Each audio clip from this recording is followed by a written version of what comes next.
Joe, it's good to see you as always. How are you enjoying yourself today? Oh, I'm having a great day. Just had a good meal, a nice crab pretzel like Scotty just said, but let's hope we can get another win tonight. Absolutely. Well, how are you enjoying playing in Aberdeen so far this year? Well, I'm loving it this year. I mean, I get to be close to home, lots of fans, every game, under the lights, all the family I could ask for to support me. Actually, last year when I got called and they sent me to Bluefield, I was a little disappointed, not because I was going to Bluefield, just because I didn't get to come here. So this year I get to be here and I get to do what I can and be in front of everybody, so it's good. So I'm going to ask you, like I asked Glenn, how stressful is it getting tickets each night for all the family and friends you have living in the area? I mean, it's not too stressful. I mean, it's good to have that worry. So to have people that you have to worry about to support you, that's never really that big of a problem.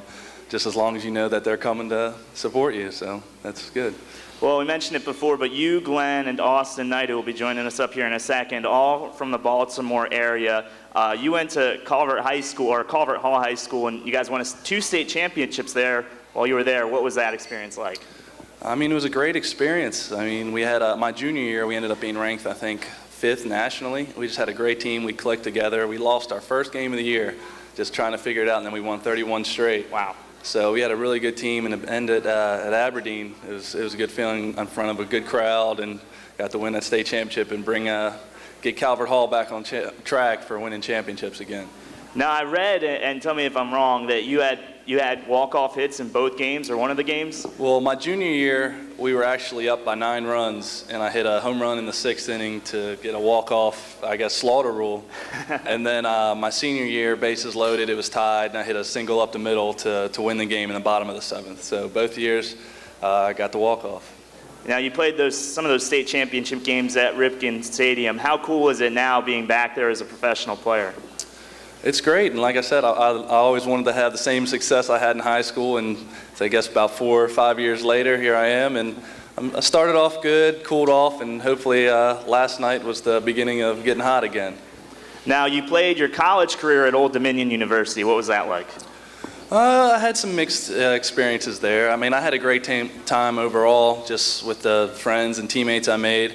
But I just had a few too many injuries, got hurt a little too often, a couple freak accidents. Like I fouled a ball off my ankle, ended up breaking my ankle. That ended my year 1 year. So I mean, we had a good time. We had some good teams down there. It wasn't how I pictured it.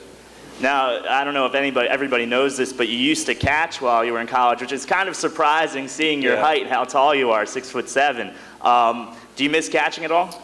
I do miss catching. I miss taking control of the game from behind the plate and just being involved in every play, but now at my age and my size, I have no problems moving to first base. I'm trying to learn as much as possible over there and become as good as possible defensively.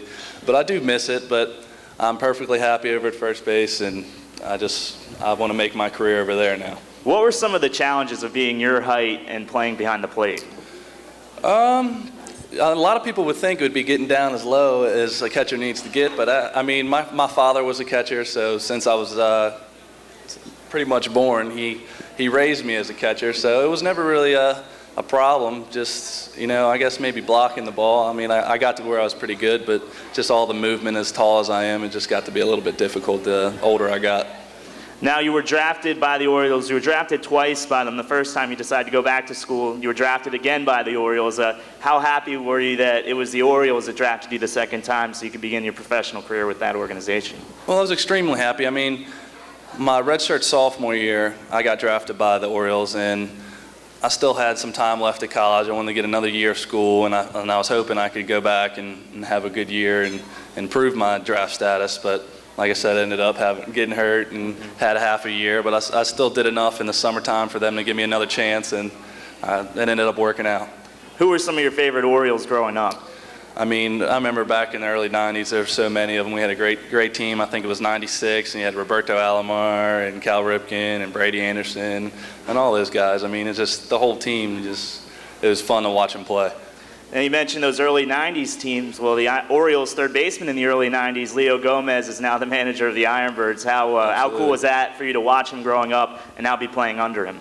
I mean, it's really cool. Leo's a great coach. I mean, I got to meet him down in Florida for spring training. He knows how to come down on you, and he knows also how to mess around with you and just provide enough joking. And he knows how to get along, and he knows also how to be your coach. So it's great to play for him. Well, when you were coming up, I mentioned you're currently leading the IronBirds in home runs with 3. Obviously, you have a lot of power. People can look at you and tell, as a big guy, you have a lot of power. Metal bat or wood bat? What was your furthest home run you think you've ever hit?